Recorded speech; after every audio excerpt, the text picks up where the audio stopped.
Hello and welcome to Get Ready, Get Healthy. I'm Doug Spangler, your host. On today's show, we're going to be talking about the 2010 census, why your participation is important, and how it can affect you and your neighborhood.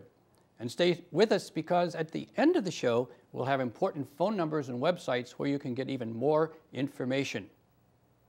Well, we reap the benefits of federal funds that flow into our communities daily, whether it's the roads we drive on, a hospital or senior center we visit, or the schools our children attend. All these receive federal funds that have been set aside for our communities, based partly on census data. Every 10 years, the U.S. Census Bureau conducts a count to determine the population of the country, each state, and each community.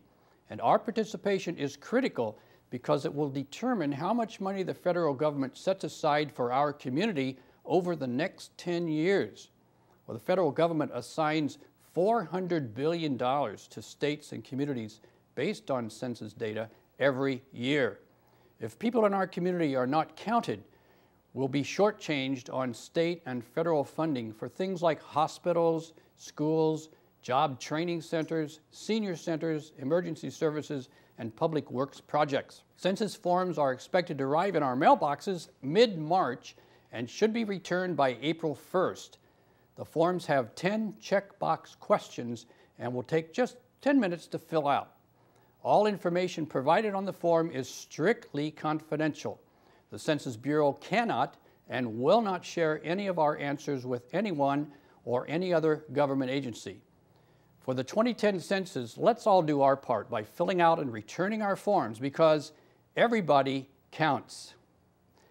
Well, to talk to us about the census and why we should participate, we have in our studio Reverend Keith Archuleta. Reverend Keith is Minister of Community Development at the Antioch Christian Center. He's also President and CEO of Emerald Consulting, a company he and his wife founded in 1992 to help improve the lives of people, create healthy organizations, and build sustainable communities. Reverend Keith has been working with the Census 2010 Committee to help inspire faith-based organizations to get involved in this year's census. Also with us is Serge Santiasak. Serge is the CEO of the Laotian American National Alliance, or LANA. Their mission is to advance the social and economic well-being of Laotian Americans in the United States through civic participation and public policy advocacy. LANA is a national partner with the Census Bureau and has made informing the Laotian community on the 2010 census a top priority. Last but not least, we have Christine Solseng, a senior GIS planner with Contra Costa County's Department of Conservation and Development. Christine is also the Contra Costa County liaison for the Complete Count Committee. The committee has been working on coordinating census activity and has been educating community leaders on the importance of their participation in the 2010 census. Thank you for all of you for being here. Appreciate it. First of all, we're talking about the census. What is the census?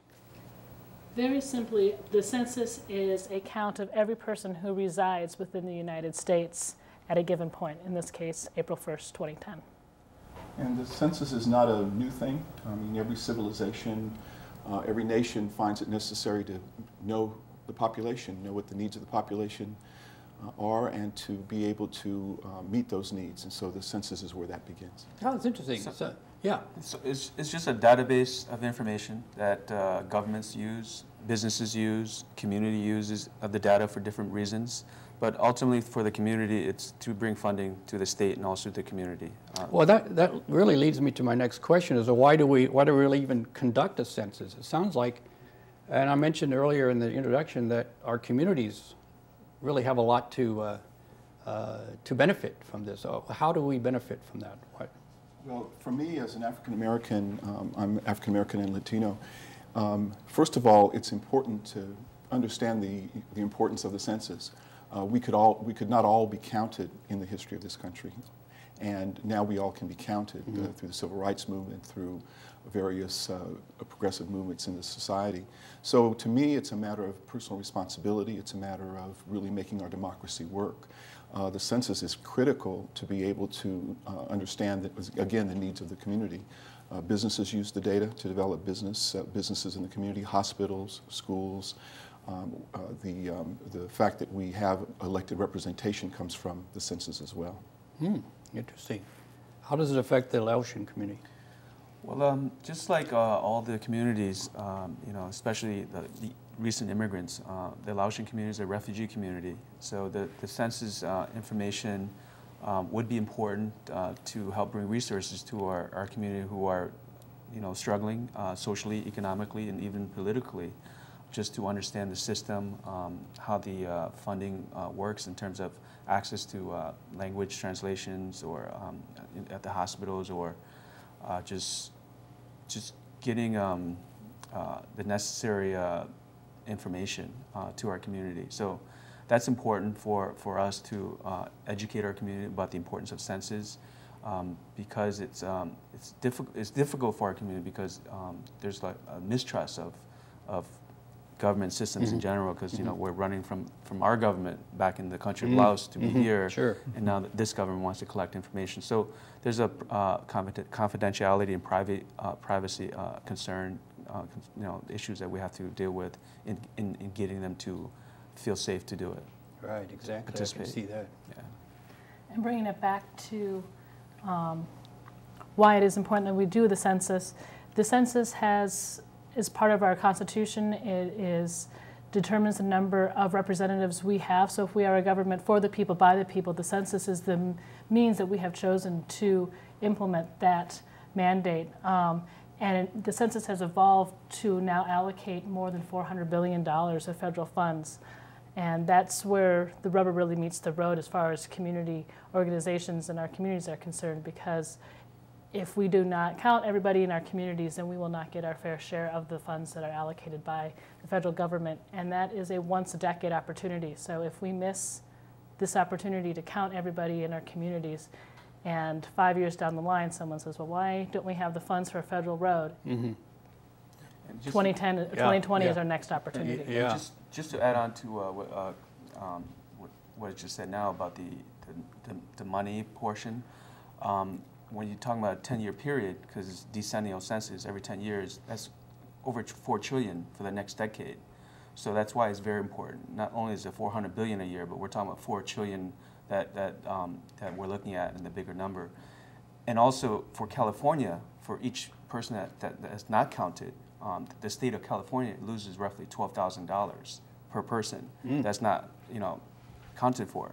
So that's funding that's going to affect the state of California. So that's why it's important that all of us get involved. So with California in the rough state that it is financially, we need all the money we can get and that sort of thing. Now, does it really filter down to our local neighborhoods and communities? Does it really do that? Absolutely. Those funds are allocated through our CDBG programs, which are the community development block grants that are provided from the federal government to local jurisdictions, who then provide it to community-based organizations that are working on the ground to provide tutoring services and senior services and public improvement services. It goes to our schools through the Title I program. It goes to our highway and transportation funds. So these are very real pots of money that we use to run our society. Yeah, so it's not just going to go to the state. It literally will be distributed somehow or other to the local communities and cities and so forth in our county. Yes. So that's important. It is, Doug. And I'll tell you, I can't emphasize how important the census is and that we participate in it. I'll tell you, the census in a democracy, you know, talking about coming from other places in the world where there's no democracy, well, in a democracy, we are the government. And we forget that we have to participate. And it's critical that we do. And as we're mentioning, these are tough economic times. Not only are individuals hurting, but nonprofits, government entities are hurting. For every $12,000 that we lose, that could go to health care for a child, for education for an elementary school kid. And so it's just critical that not only should we participate, but I think we've got to get the message out to folks in our neighborhood and our communities that we've all got to be counted. Sounds reasonable to me, and it's something that's free from our point of view, and reaps a lot of money for our communities and states. So it just makes a lot of sense. Yeah. So tell me exactly what's the schedule on this census? What's going to happen? Well, forms will be mailed out around March 15th, between March 15th and March. From where? From the federal government. Okay, from like Washington. From Washington, Okay. D.C. They will do a mass mailing to all the residents, all households around March 15th and March 17th.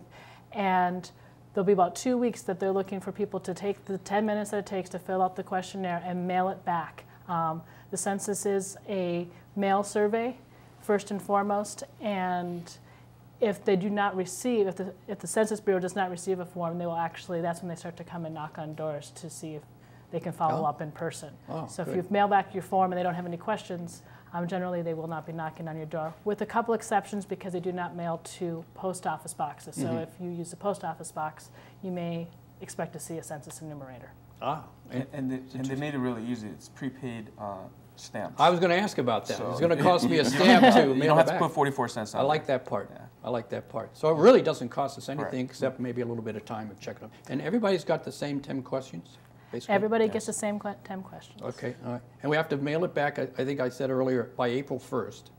That's What the happens goal. if I miss that? If I'm a little late, what happens? Nothing? Well, April 1st is the official census day. That's the day where the U.S. Census Bureau or the U.S. government wants everyone on that day, wherever they are, to be counted.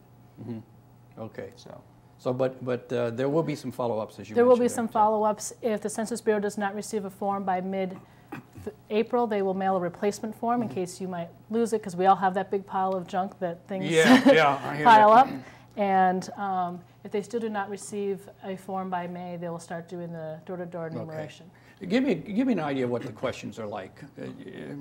Very briefly, just what are we talking about? Age, gender, address, race, There's 10 questions. It's telephone number. your name, telephone number, and one telephone number per household in case there's any follow-up questions. They'd rather call you Sure, as opposed sure. to have someone come to your door.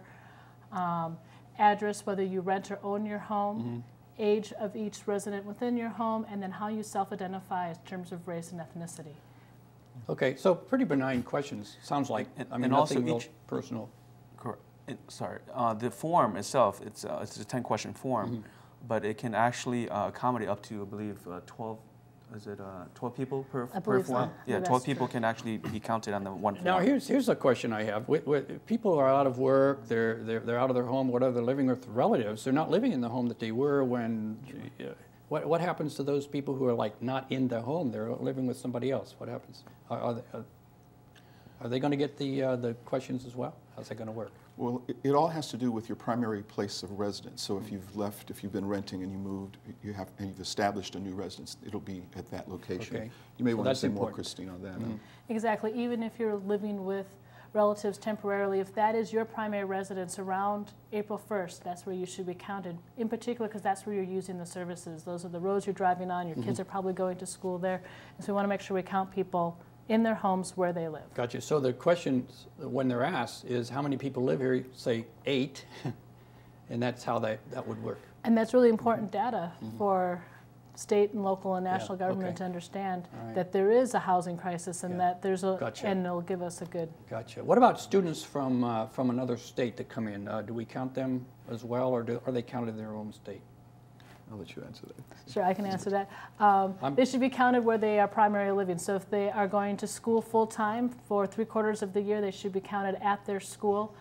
If they are living in a dorm, there's actually a group quarters operation that the Census Bureau will work with universities and schools, and that they'll be counted in their dorms. If they're living off campus, then they should be fill out the survey themselves and mail it back first. Good, excellent. Well, we're going to take a short break here and watch a video from the Census Bureau, so take a look. On April 1st, 2010, our nation will be counted. Every person, whoever they are, wherever they live. And what we learn will transform what we know about ourselves. The 2010 Census, it's a new portrait of America. The 2010 Census is an exciting milestone for America. It promises to deliver accurate information about our diverse and growing population. And it's important for the future of every community. Census data will be used to allocate over $300 billion in federal funds every year. The 2010 census will be important to the nation because it is the foundation of our democracy. The census, no matter when it is the consummate partnership between local, state, and federal government. Communities use the data to plan for their future, like disaster and emergency services, healthcare services, schools, transportation, libraries, senior centers, and more. The 2010 census builds on the success of previous censuses and is the best planned and most well-researched census ever. And innovations, like a new short census form, will help to make it even more successful. The 2010 census, it's easy to complete. Data are always confidential and safeguarded. It's important. This census is a commitment to the American way of life. To be counted as a resident of the United States, I think, is one of the proudest things that can happen to you in this country. It's important. Stand up for yourself, be counted, let people know you're out there. The 2010 census. It's a new portrait of America. A photograph, a time and place, a picture holds a moment's space, a portrait of hopes and dreams, telling the story of our times. And for now we know that we're changing fast, and for now it's clear that we've left the past. America, let's celebrate. We're proud and we stand tall together. A portrait of us all.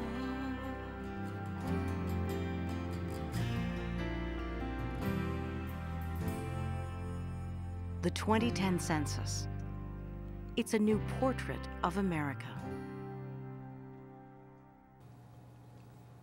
Well, to get an accurate portrait of America, we must all stand up and be counted. Remember, everybody counts.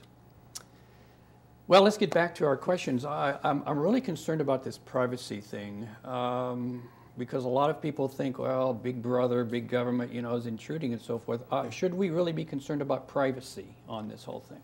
You know, that's an excellent question. I'm not a member of government. I don't work for a government entity, and that was a question I've asked because I had forgotten how the census worked. It's been 10 years.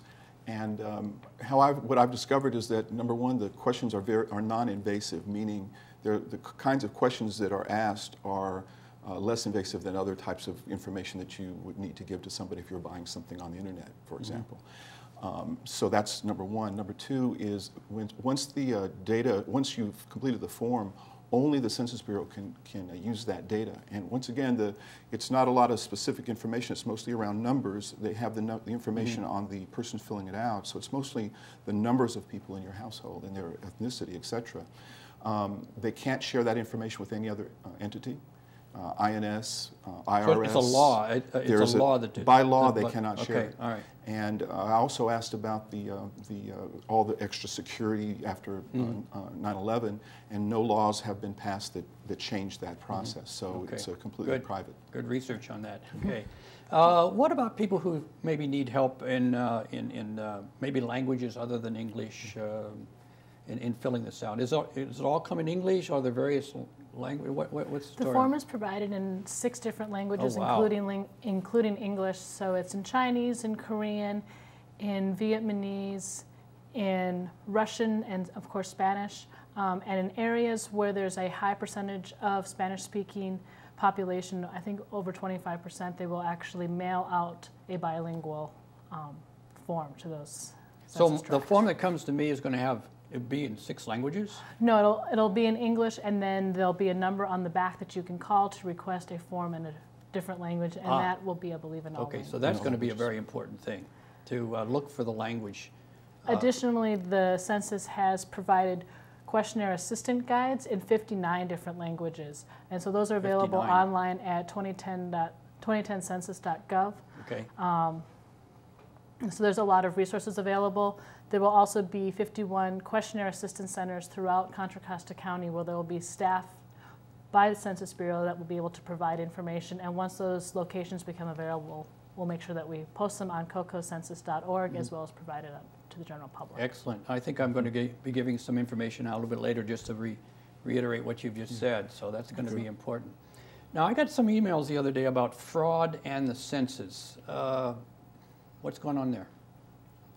I've gotten a lot of questions about this, and there is a email that started at the Better Business Bureau to alert people that given that the census happens every 10 years, there are organizations and people that are trying to capitalize on that for their own means. And so just make sure that people do not fill out or do not answer any questions about their social security number, their bank account number, their credit card number, driver's license. The Census Bureau is not asking any of those information, so those are big red flags that it might be fraud. There also will not be, Census Bureau might call, they might come to your house, but they will not send you any emails. So if you get an email that purports to be from the Census Bureau, generally speaking that is, unless you happen to be working very closely with the Census Bureau, generally speaking that is a big red flag as a fraud, someone who's trying to impersonate the census. So don't open up any attachments or links because that could compromise your computer system. And there's no fee for this. No fee. If someone comes to your door and wants to charge you to complete the census, that's going to be a fraud. That's another one to look out for. Or they are not soliciting donations. Yeah. Or, interesting. And also, like to add, you know, the main thing is the census is safe, it's easy, and it's very important, as we already discussed. But in addition to the privacy question earlier stated, it's important that you know, I mean, as a community leader myself, you know, as a trusted voice to the community, you know, the census would like to, for us, and you know, to communicate the importance of census to our community. So, the question I've asked also is, has there ever been in the history of the census? I've asked this to the director of the census himself when he was in San Francisco a few months back.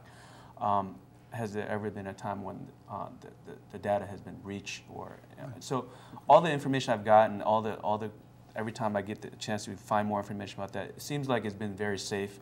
You know, they haven't violated any laws. I mean, it's protected by the Constitution, Title 13.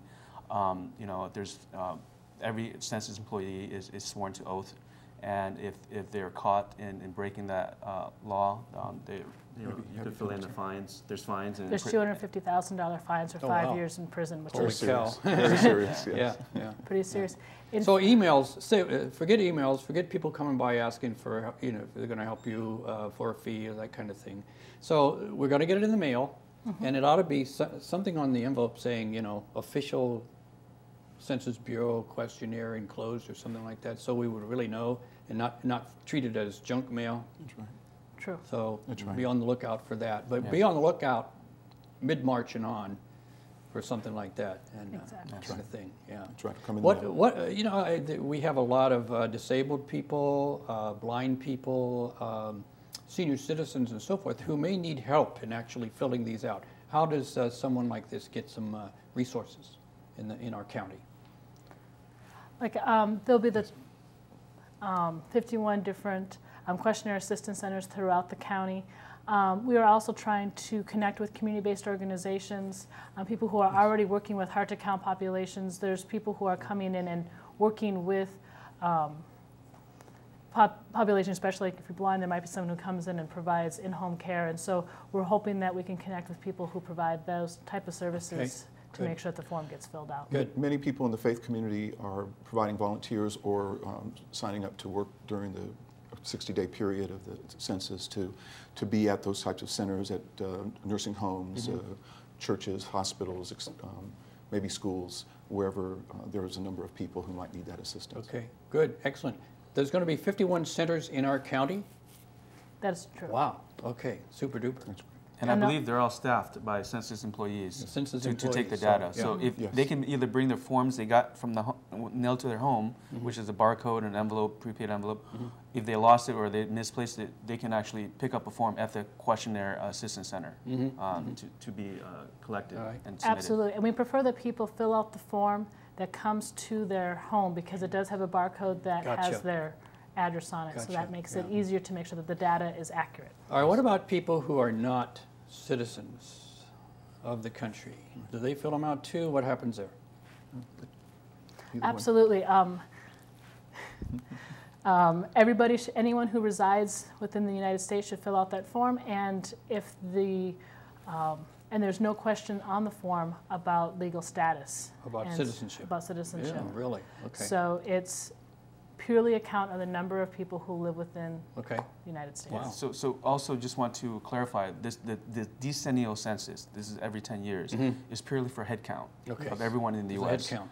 No matter how old or young, babies or included. Immigrant, illegal, whether your home is foreclosed or not, every single person head count for. All right. Now, I'm sure one of the questions is race.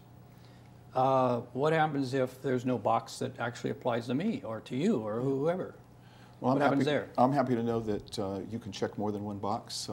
For someone like myself, it's very important. All right. I don't know if you have more experience, the two of you? I could answer that. For us, we don't have our own box because we're such a small community. According to 2000 census, the Laotian community total about 400,000.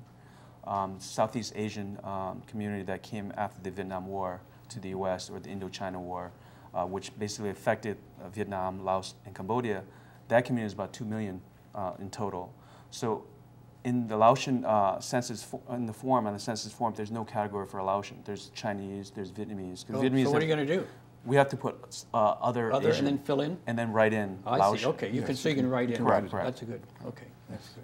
Well, we've run out of time, but thank you very much for being here. I've learned a lot, and I hope our viewers have too. Thank you very much again for being here. You're welcome. Thank you. Well, we've reached the end of our show, and I want to remind you how important it is to fill out and mail back your census forms. Our communities have a lot at stake.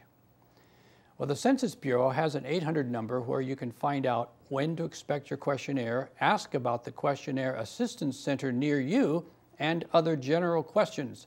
Their number is 1-800-923-8282. Again, that's 1-800-923-8282. Well, the state of California maintains a website that can provide you with census information, including a preview of the questionnaire, frequently asked questions, and facts on this year's census.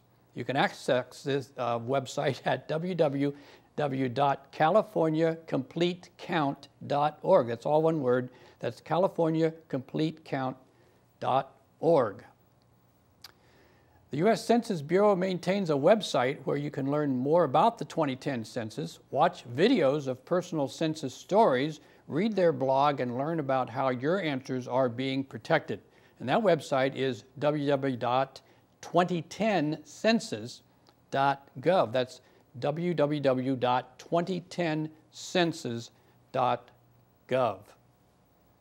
And remember, if you have any questions or suggestions, feel free to call us at 925-313-6817. We'll be happy to talk to you about our shows. Well, thank you for being with us now, and remember, get ready, get healthy. See you next time.